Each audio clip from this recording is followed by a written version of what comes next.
In the Territory, people are known for their toughness, their stamina, and their metal. And possibly it's because there's lots of metal in their soil.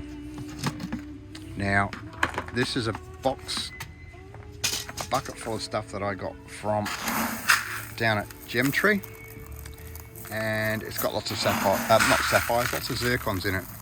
So I've been sorting through it, and someone said there's lots of metal or iron in the ground in the Territory. Well, yesterday I came in possession of a magnet. We'll run the magnet around in the bucket with the stuff that come from Gemtree. I don't think it's just here. We've seen, even someone showed us on the ground outside the caravan site here at Bitter Springs.